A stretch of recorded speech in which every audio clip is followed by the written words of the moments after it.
Si on a du pain frais le matin, c'est forcément que le boulanger a travaillé toute la nuit pour ça. Si on a du pain frais le matin, c'est que le boulanger a travaillé dans l'ombre.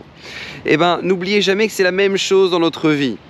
Si maintenant on veut que notre vie soit à l'image d'un pain frais, il faut forcément avoir fait un travail auparavant dans l'ombre. Si une personne veut réussir son régime, par exemple, d'accord?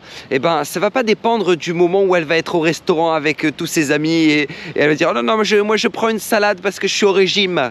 Non, non, ça va pas dépendre de ça. Ça va dépendre que lorsque cette personne-là est stressée et qu'elle est chez elle et que le frigo est plein et que cette personne-là se dit « J'ouvre le frigo, je me sers ou je me sers pas. Je mange, je craque ou je ne craque pas. » C'est de ça que ça va dépendre. C'est ce travail dans l'ombre sans que personne le voit qui sera la clé de la réussite de son régime.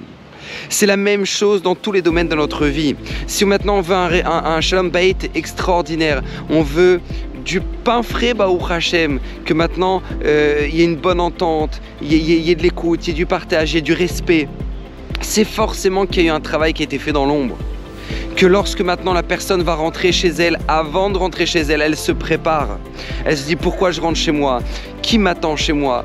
Pourquoi je fais tout ça? Pourquoi j'ai travaillé toute la journée? C'est pour eux, c'est pour ces personnes-là, c'est pour ma femme, mon mari, mes enfants qui m'attendent chez moi à la maison. C'est ce travail qui est fait auparavant dans l'ombre qui fera en sorte que la famille soit harmonieuse et soit magnifique. C'est la même chose dans tous les domaines de la vie. Une personne qui maintenant veut réussir dans sa Torah, c'est une personne qui, lorsque personne n'est là, eh ben, va reprendre sa Gemara et va relire sa Gemara mot par mot. Ah, c'est vrai, c'est pas évident, mais c'est ce travail dans l'ombre qui sera la clé de sa réussite. Donc Bezrat Hashem, si on veut du pain frais le matin, n'oubliez jamais, c'est d'avoir auparavant travaillé durant toute la nuit dans l'ombre pour pouvoir en profiter le matin. Qu'Hashem vous bénisse, bracha v'atzlacha, et vivez heureux.